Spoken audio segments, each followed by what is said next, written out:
I have the privilege of meeting a couple who both are great masters, and I've had the privilege of attending both their workshops. So let's start with you. Why don't you give your introduction? Hi, I'm Kia Miller. I teach Kundalini Yoga, yoga, many kinds of yoga. I'm truly honored to be at this festival. You say master, but I don't take that word lightly, and I consider the Swamiji and the sages and saints who are here at this festival to be the true masters. And I feel like I'm here and I'm a conduit to teachings, but that's a big term. Yes, my name is Tommy Rosen, and I'm also teaching a mixture of different forms of yoga, Hatha yoga, Kundalini yoga, meditation. Also very honored to be here. This is our 5th year teaching at the festival. Amazing. Yeah. And it feels truly like coming home for us. Wow. For me, my personal experience has been one of a whole different level of love, a whole different level of, in myself, experiencing a connection to everything and everyone at a different level of subtlety. Okay. It feels very kind. I feel much kinder this time here, if that could make sense. It's just I'm just trying to imagine how you could have been less kind. when we see you performing or meeting, it's always there's so much affection and warmth. Really, it just keeps getting better for us. Okay. We loved it the first year. Right. We loved it.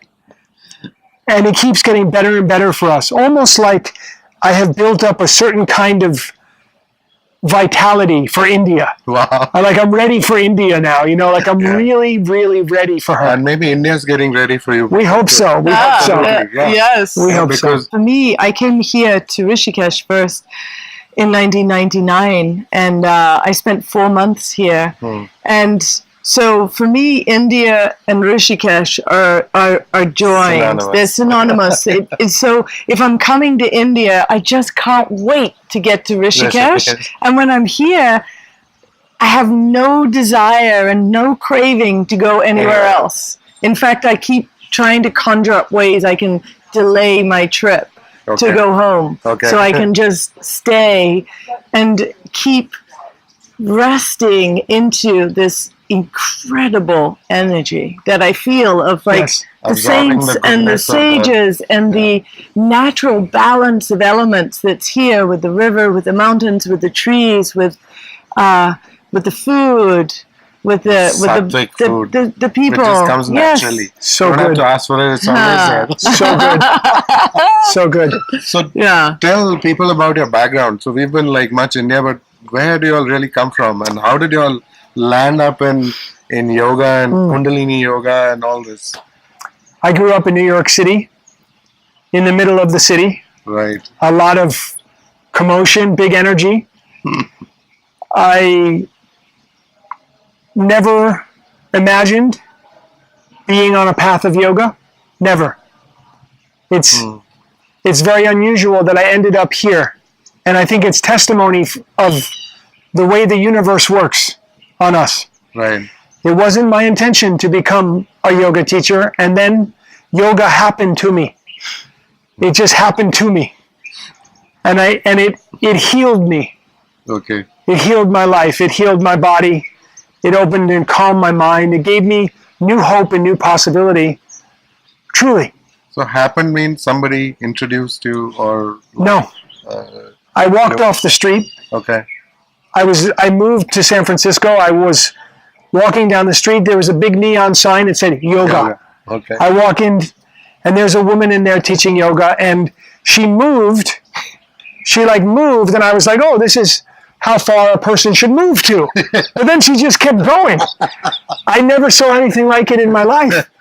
Wow. And I thought, she has such freedom in the body. Such elegance.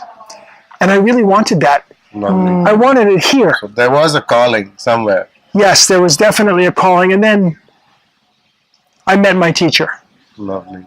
And then after I met my teacher, that was it. Yoga became life at that point. And how about you? What's the background there?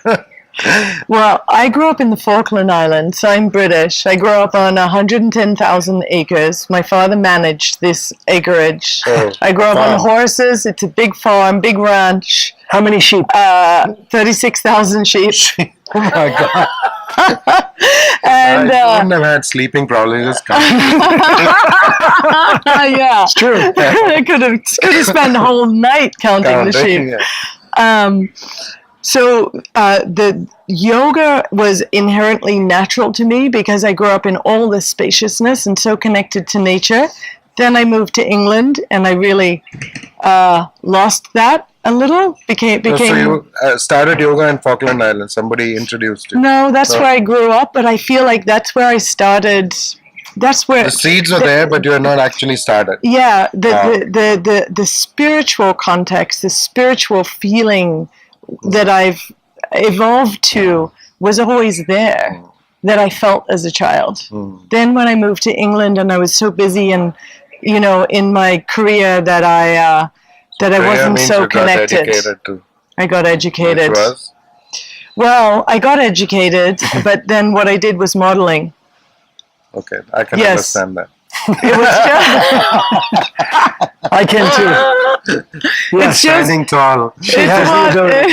it's what nature sent me, and I took it. And but interestingly, right at that time, I picked up a book on beauty Okay. from Raquel Welch. Okay. Raquel Welch and Jane Fonda. Jane They Fonda. were when I was a teenager. They were the women They were that the- you looked up to. The icons. Yes. Yeah. So I thought, if it's good enough for Raquel, it's good enough for me. Absolutely. And I always had good discipline, so I just did it every day. That's what she said to do in the book.